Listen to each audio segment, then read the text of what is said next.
Hello, wonderful women. Welcome back to my channel. Welcome back to Nourish by Claudia. And I'm so stoked that you're here today because I'm going to spill the beans on the diet that helped me to get my period back and is still allowing me to have regular pain-free periods.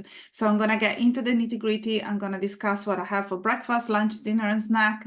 So make sure that you stay until the end to find all the juicy details. And if you haven't already done so, just please make sure that you subscribe to this channel. You just need to hit the subscribe, the red button below if you are not sure. And before I go ahead, just a warning, this video may cause excessive smiling and an overwhelming sense of joy, so viewer discretion is advised. But seriously speaking, remember that the information provided is for entertainment purposes only, and for any serious concern, please consult with a medical professional or healthcare provider. And if you're working with me, please stick to all the recommendations that we have already discussed. And if you're working with this different medical provider, just make sure that you discuss with them before making any changes to your current diet or medical plan. So now that that's all out of the equation, I would like to start by saying that when I recovered my period, I didn't count calories. I know that there is lots of talking about reaching the 2,500 calories mark, but the reality is that because I was a calorie counter when I was deep in my eating disorder life, let's say, previous life, I decided not to count calories and to simply work with energy balance. So that's what I'm going to discuss today. So what does it mean, energy balance? So carbohydrates, fats, and proteins are the macronutrients that provide energy, calories, essential for overall health and bodily function. So what I tried and did was to ensure an adequate intake of these macronutrients plus micronutrients to help maintain the energy balance, which was vital for supporting metabolic processes, hormone production, and reproductive function. As you may be aware of already, each macronutrient plays a role in hormone regulation. So for example, carbohydrates influence insulin levels, fats are necessary for the production of steroid hormones such as estrogen and progesterone, and proteins are involved in hormone synthesis and signaling. But apart from the intake of these micronutrients, it was also very important to think about nutrients absorption. So fats are essential for the absorption of fat-soluble vitamins such as A, D, E, and K, which are crucial for reproductive health and overall well-being. Let's break it down even further. So you may be aware that when it comes to reproduction and fertility, the vitamin A, D, and E are absolutely paramount to support the thyroid, to support the hormones, but also to decrease the oxidative stress. And when it comes to bone health, vitamin D, vitamin K works very well in conjunctions together. Not only that, we also need to think about muscle and tissue repair. So proteins are the building blocks of tissues, including muscle tissues, and consuming an adequate protein supports muscle repair and maintenance, which obviously is important for a healthy body composition. Each macronutrient also contributes to feeling of satiety and satisfaction after meals, including a balance of carbohydrates, fat, and proteins in meals and snacks helps promote satiety, reduce cravings, and support healthy eating habits. So that's what I wanted to start this video with, because if you're here thinking that I was gonna break down the amount of calorie that I had, the reality is that I'm gonna break down the type of foods that I really enjoy. And I also allowed so much space for satiety, satisfaction, and definitely fun foods. But let's get into the nitty-gritty and let's start talking about the kind of lifestyle that I had before getting my period back. So something that I've not been really good at was to cut down that morning coffee, because I still suffer from quite a low appetite in the morning. I always started my day with some type of caffeine. So I went from having a long black at around 5 o'clock, 4 o'clock in the morning, just before going for a run, to stop running obviously very early in the morning, but I still allow myself to have that coffee. So what I did in the very beginning, I went from a completely full long black, and then I break it down to having half decaf long black and half proper long black. Then I decided to switch that to completely decaf coffee. And then I went to the next level and I started adding in some chicory coffee. I added in some collagen. And sometimes if I wanted something extra, also some cream, some milk, or maybe some coconut oil. So I experimented with a variety of things just to allow my body to settle and waiting for the hunger to really kick in. So normally I will start my day with a coffee and then I will sit, look at the sun rising, writing on my journal, doing some meditation, doing some stretching until I was ready to have breakfast. I normally recommend women to have a balanced breakfast made with carbohydrates, fats, and proteins.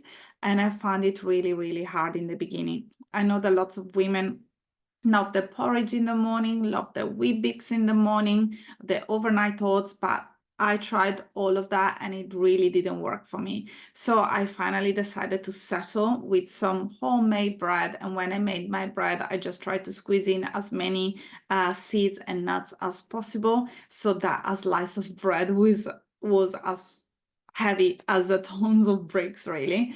And I used a couple of slices of those bread. I put some spreads, sometimes was peanut butter, sometimes was avocado, sometimes was butter, normal butter. And then I would add 1 or 2 eggs on top, depending how I was feeling.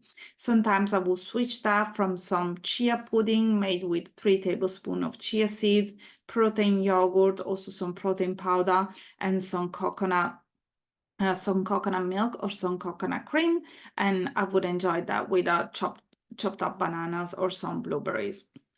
Something that I really enjoyed was my morning snacks. Sometimes I wasn't properly hungry for it, but I still push through and allow myself to have that little snack. So normally I will make my own protein balls, or if I run out of protein balls, then I will go out and buy a protein bar, and then I would pair that up with some sort of fruit. Sometimes it was a banana, sometimes it was a pear, sometimes it was a couple of mandarins or an apple. It depended on what I had in season.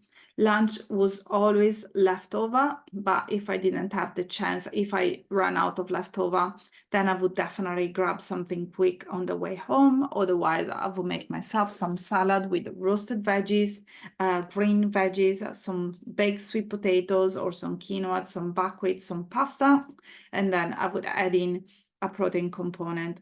Back at that time, I was vegetarian, so my protein intake was normally eggs, tofu, tempeh, once again, yogurt, lentils, chickpeas, things like that. And then I will cover this warm, roasted and fresh salad with lots of tahini, lots of seeds and lots of nuts because I really enjoy the crunchy factor. The afternoon was my fun moment. So my snack in the afternoon was only what I wanted, only what I felt like having. So sometimes I would just go to the supermarket and pick the things that I hadn't had for a long time and try that.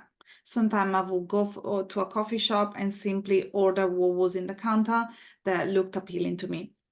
Sometimes it was a croissant, a muffin, a slice of a banana bread, a muesli bar. Or sometimes I just made myself something cozy because I needed to give a break to my digestive system. And then I would opt for a raw cacao, oat milk, chocolate, for example. Or maybe I would make myself some bone broth. Or sometimes if I had a savory tooth, I would just make myself some egg muffins.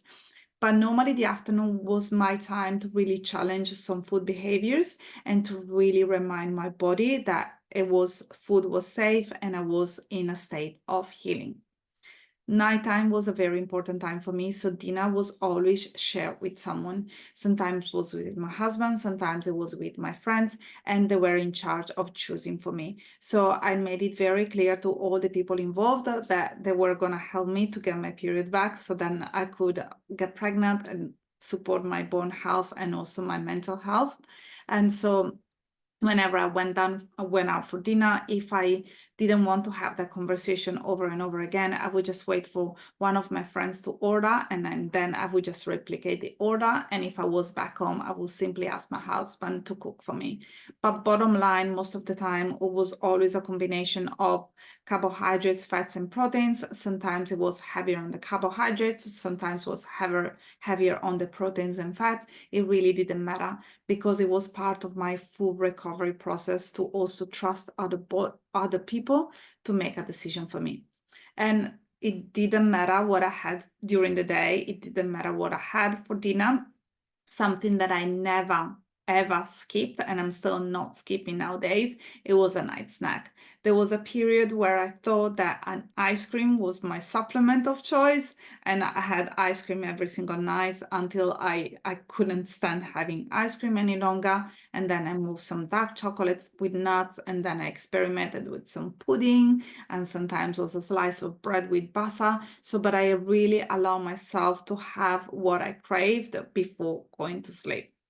So that's a wrap for today. That's what I had when I was recovering my period, when I went through hypothalamic amenorrhea. On the next video, I'm going to discuss the way that I personally exercise and how I help women that wants to really decrease their exercise output. And if you would like to watch another video in between, just make sure that you check Eliz's story and how she recovered her period and how she came back from years of dealing with an eating disorder. Thank you for being here, and I'll see you next time. Bye for now.